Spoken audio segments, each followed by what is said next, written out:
अस्सलाम वालेकुम क्लास, उम्मीद है आप सब ठीक ठाक होंगे और बहुत खुश होंगे। आज हम अपना जो है वो सेकेंड चैप्टर स्टडेंगे and that is the soil concept and composition. So let's start our lecture. बिस्मिल्लाहिर्रहमानिर्रहीम। First is earth crust. Earth crust that is the outer most layer of the earth, ठीक है। And that crust where the plant anchorage, bone bottoms, rock surfaces and peat are there. Obviously अगर हम देखें तो earth crust पे जो है वो प्लांट्स होते हैं, वो एंकर्ड होते हैं सॉइल में। इसके साथ साथ देखें तो जो पॉन्ड के बॉटम्स होते हैं वहाँ पे भी सॉइल होती है, सरफेस ऑफ सॉइल है। इसी तरह रॉक सरफेस और पीट है, ठीक है। नेक्स्ट हम चलते हैं the parts of the earth crust.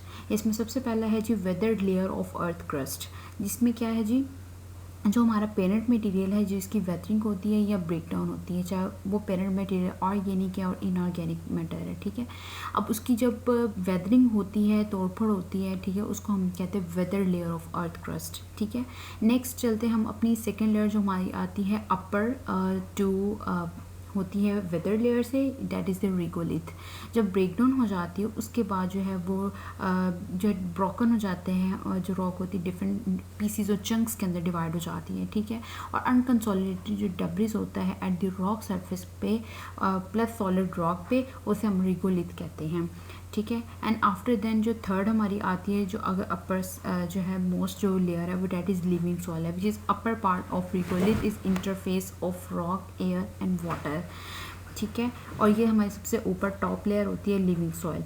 Next हम चलते हैं सॉइल एंड नेक्स्ट पॉइंट जो हमारा है वो है soil and regolith can be seen along road cuts and excavations. Obviously अगर हम देखें तो हम लोग अगर हम ऑब्जर्व करना चाह रहे हैं सॉइल और रिगोलिथ को, तो हम लोग जो ईजी वे यही है कि आप रोड कट्स जो होते हैं वहाँ पे जाके उसको देख सकते हो कि वहाँ पे हमें वो नज़र आ रही होती है, सॉइल भी और रिगोलिथ दोनों जो है वो नज़र आ रही होती है, ठीक है।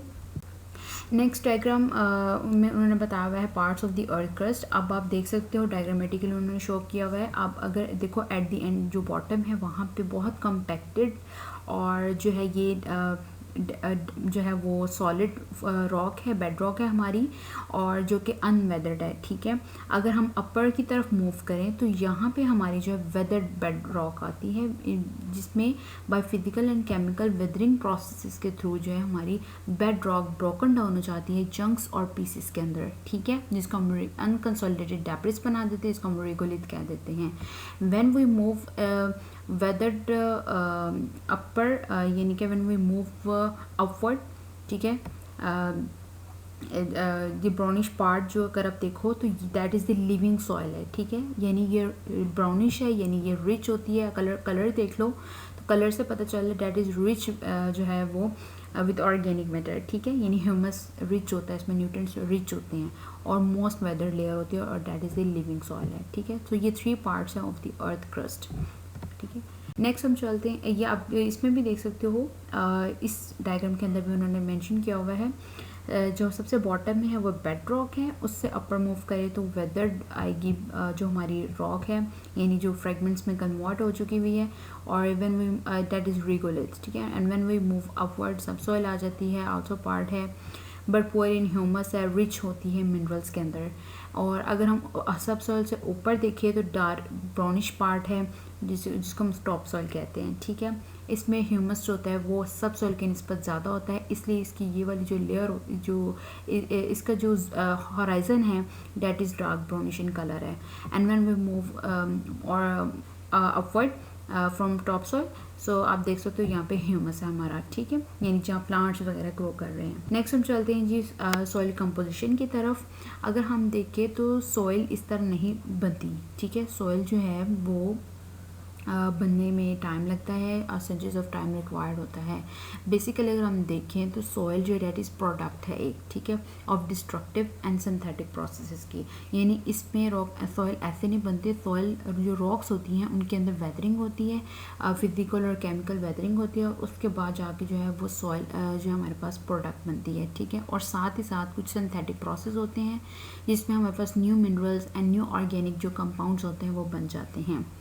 नेक्स्ट पॉइंट है जी new layers means horizons develop from synthetic processes. Obviously जब हमारे पास न्यू ऑर्गेनिक कंपाउंड्स बनेंगे, न्यू मिनरल्स बनेंगे, क्लेज वगैरह आएंगी तो वो डिफरेंट लेयर्स उसकी बनती जाएंगी, ठीक है, न्यू मतलब उसकी लेयर्स बनती चली जाएंगी और हराइजन्स, और वो किससे बन रहे हैं, फ्रॉम सिंथेटिक प्रोसेसेस से, ठीक है। नेक्स्ट हम चलते हैं general nature or structure of the soil. Soil three-dimensional body with all its chemical, physical and biological properties. Our soil is a three-phase system containing solid, liquid and gas phases at all times. Obviously अगर हम देखें तो soil के अंदर three dimensional body ही है, क्योंकि soil के अंदर वाटर भी है, soil के अंदर पोर स्पेसिस भी होती हैं, soil के अंदर जो है मिनरल्स भी हैं, तो इस लिहाज से अगर हम देखें एयर स्पेसिस वगैरह भी आ जाते, थ्री इसकी dimensional body. You can see in this pic a solid phase means mineral cementation and organic material which is present in the soil, and in the liquid phase water with dissolved solids which is present in the soil, and third is gaseous phase means air and other some gases which is present in the pores of the soil, so that is the gaseous phase. So इस तरह से अगर हम देखें तो soil जो है उसके अंदर थ्री डायमेंशनल बॉडी प्रेजेंट होती है. किस तरह से होती है वो मैंने आपको बता दी है. चलते हैं जी अपने जो टॉपिक है हमारा वो है soil profile and it's horizons. अगर हम देखें सॉइल प्रोफाइल और and it's horizons, first discuss करेंगे हम सॉइल प्रोफाइल क्या होती है. सॉइल प्रोफाइल अब वर्टिकल सेक्शन होता है सॉइल का जिसमें डिफरेंट न्यू लेयर्स और हॉराइजन्स होती हैं of the soil which is called soil profile, और आप इसको अदर वर्ड्स में कह सकते हो vertical section of new layers और horizons that is called soil profile. अब जो सॉइल प्रोफाइल होती है डेट इज़ 1 मीटर वाइड होती है एंड 7 मीटर्स डीप है. Next is exposure of soil layers in its wall that is soil profile. अगर आप देखो तो सॉइल प्रोफाइल क्योंकि वर्टिकल सेक्शन होता है, ठीक है, और उसके अंदर क्या होता है कि वो डीप तो 7 मीटर होगी, लेकिन अगर उसके विड्थ देखे तो वो जस्ट 1 मीटर जो है वो वाइड होती है. Next horizons. अब इसमें जो सॉइल प्रोफाइल के अंदर डिफरेंट लेयर्स होती हैं, हॉराइजन्स हैं, उसके बारे में हम देखते हैं. Layers of variable thickness, irregular boundaries parallel to land surfaces, यानी जो उसके अंदर लेयर्स होती हैं उनकी थिकनेस एक जैसी नहीं होती हैं, कहीं पे ज़्यादा होती है, कहीं पे कम थिकनेस होती है, यानी कहीं पे मिनरल्स कुछ कोई ज़्यादा होते हैं, कहीं पे कम होते हैं, डिफरेंट मिनरल्स प्रेजेंट होते हैं. इरेगुलर उनकी बाउंड्रीज होती है, कोई रेगुलर या पैरेलल एक इक्वल शेप में नहीं होती हैं, ठीक है. Next is development. अब हॉराइजन किस तरह डेवलपमेंट उनकी किस तरह से होती है, उनकी interaction and influence of air, water and radiation and plants eight soil almost interface. तो ये तमाम इनके दरमियान एयर, वाटर और जो रेडिएशंस होती हैं एंड इवन जो है प्लांट्स होते हैं सॉइल पे, उनके सब के दरमियान जो इंटरेक्शंस होती हैं और इन्फ्लुएंसेस होते हैं, जिससे जो हमारे पास न्यू जो लेयर्स हैं वो बनती चली जाती हैं, और हर लेयर के अंदर डिफरेंट मिनरल्स, न्यूट्रिएंट्स और जो है वो प्रेजेंट होते हैं, ठीक है, पार्टिकल्स वगैरह. Next is deeper layer of regolith least affected parent material है, यानी जो इसकी एंड वाला जो बॉटम होता है बेड रॉक जो है वो पेरेंट मटेरियल वो लीस्ट अफेक्टेड होता है, यानी कि उसके अंदर जो वेदरिंग होती है वो बहुत कम होती है. जो सबसे बॉटम वाला होता है वो सॉलिड होती है पेरेंट मटेरियल और वो अनवेदर्ड होता है. अगर हम थोड़ा ऊपर मूव करें तो वहाँ पे वेदर्ड पेरेंट मटेरियल आ जाता है, ठीक है.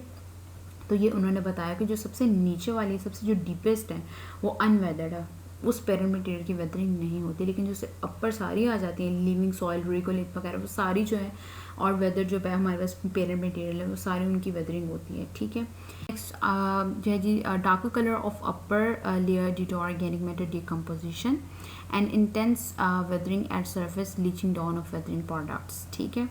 यानी जो अपर जो डार्क कलर होता है इसका मतलब है कि उसके अंदर जो है वो ऑर्गेनिक मैटर की डिकम्पोजिशन डेपोजिशन ज़्यादा होती है. नेक्स्ट उन्होंने बताया ए हॉराइजन है, ई हॉराइजन है, बी हॉराइजन्स है. डिफरेंट हॉराइजन्स है, उनके अंदर डिफरेंट एक्यूमुलेशन हुई होती है न्यूट्रिएंट्स एंड मिनरल्स की, ठीक है.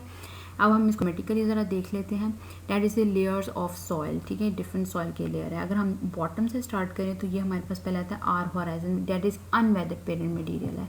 When we move upward that is the C horizon which is partially altered parent material, यानी यहाँ पे वेदरिंग हो रही है. And when we move next B horizon that is the accumulation of clay transported from above, ठीक है. यहाँ पे क्ले कुछ हमारे पास होती है ट्रांसपोर्टेड हुई होती है और उनकी एक्यूमुलेशन होती है. Next is A horizon that is light colour mineral particle zone of elevation and leaching. Then the A horizon which is mineral matter mixed with some humus, जिसकी वजह से इसका कलर ह्यूमस की वजह से डार्क ब्राउन है. Then O horizon which it is loose and partially decayed organic matter है, ठीक है. सो यहाँ तक के लिए उम्मीद है आप सबको समझ आ गई होगी।